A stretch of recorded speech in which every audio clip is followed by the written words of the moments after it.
goes, I want 2 more inches of height than what I have right now. I lost about an inch of height when I put the bumper on the rear and put the weight in the box and everything, right? Because that's cantilevering past the axle, so that made sense. I knew that was going to happen. So I want that inch back plus an inch. And for those that don't know or don't remember, you'll see on this shackle here, I am down to the last hole in that shackle, and I'm 1 hole up on this one. And that's to compensate for the at least inch.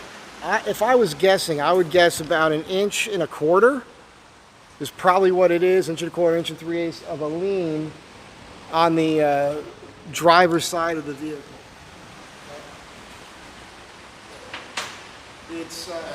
It's relatively subtle at this point because I'm compensating 1 inch right now, but you can absolutely see it and feel it. Like if I take a hard turn with weight in the back there. What are these like? Are these Chinese brand Band-Aids? Look at this band. I put this Band-Aid on and it's peeling. It's just peeling apart here. So he's got Chinese Band-Aids in it. I'm just kidding. I don't think that's true. So as I was saying, I want to compensate for that sag, and I want to gain 2 inches in the back. And then what I'll be able to do is I'll be able to crank the front end up a couple inches, which will still give me about 1 inch lower in the front, close to it, when it's unloaded. And now, because of the new track motive axles, we'll take a quick look at those for you. Let me grab a light. I know you guys have been seeing these a lot lately, but see if we can get a look at these things underneath here. Of course, trays right now.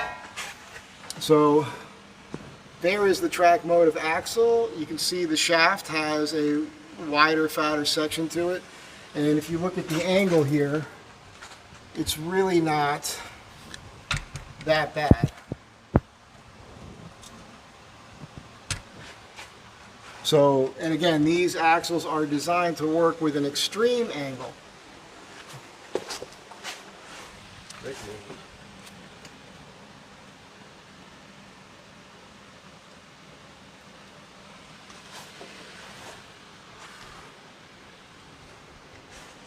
There's so much in the way, like that sway bar is in the way of you seeing the seam of where the axle breaks, but you guys get the idea, okay? If you don't know, the track motive extendable axles are designed for 4x4 vehicles with a lift with independent front suspension. So they're designed where the inboard bearing section that goes up into the differential is shaped very much like the one that goes into the wheel, and the spring tension system inside the axle shaft pushes that into the differential the entire time.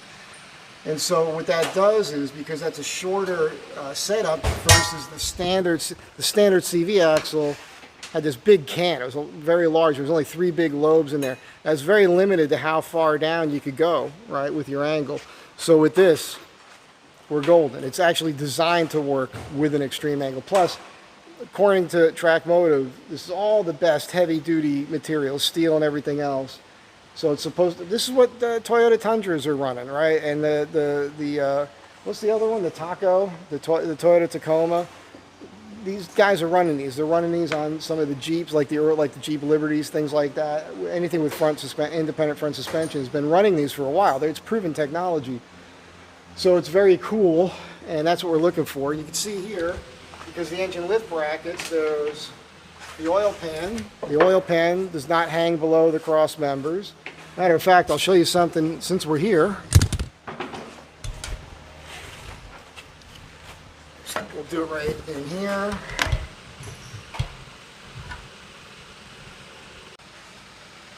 Okay, so you guys can see me, I hope, but your front cross members right here, your front differentials right here, your oil pans right here, your exhaust, your transmission pan, and your rear cross member.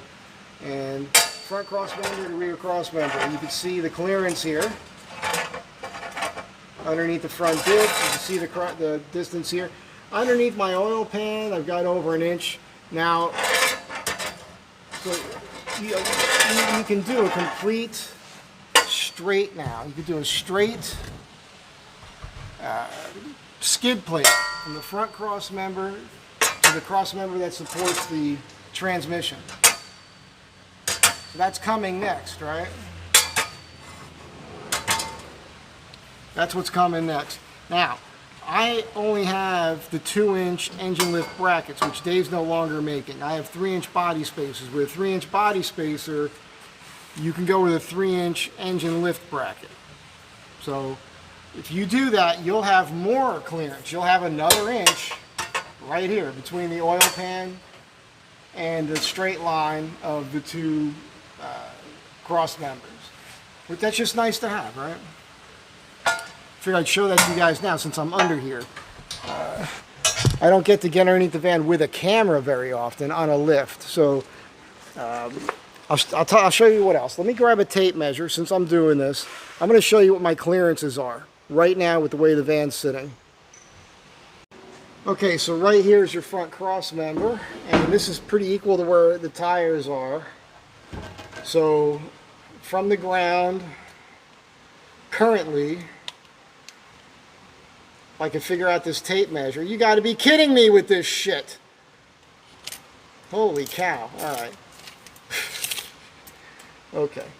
We've got 13 inches on the money, right? From the ground to the bottom of the cross member. Just so you know. Now you know. And then real fast, I'll show you, sorry for the swear, I'm kind of frustrated. Right here, give you a quick measurement to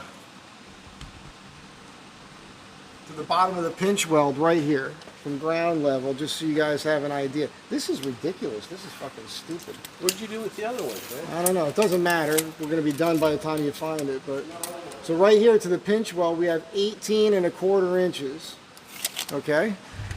18¼ inches from the ground to the pinch weld. That's pretty massive. So obviously we have this cross member that hangs low here, and you might as well get might as well get a measurement on that since we're doing it. Right, what? Okay, thank you. Yeah, throw that other one away. That thing's useless. So there's 11 inches of height here. There's 11 inches of height to this cross member here, which, you know, it'd be nicer if that was better, but we need this because this is what where the torsion keys go into. The torsion bars go into the torsion key here. Now keep in mind, what a lot of you don't know is I have re-indexed torsion keys, which give this van the ability to be cranked up, I believe, at least 2, maybe 3 inches above what the stock keys will allow you to do. So that's a big deal. I've got plenty of travel here.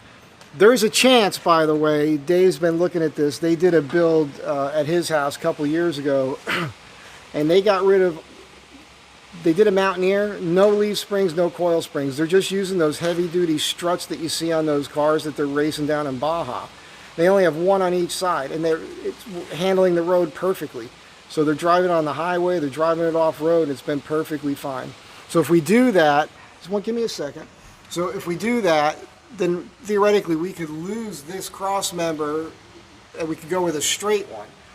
Also, there's a possibility where, because we had to pad this up so high, maybe we could flip this, or maybe we could shorten this, but you understand what we're saying here. It'd be nice to have a little bit more clearance at this point.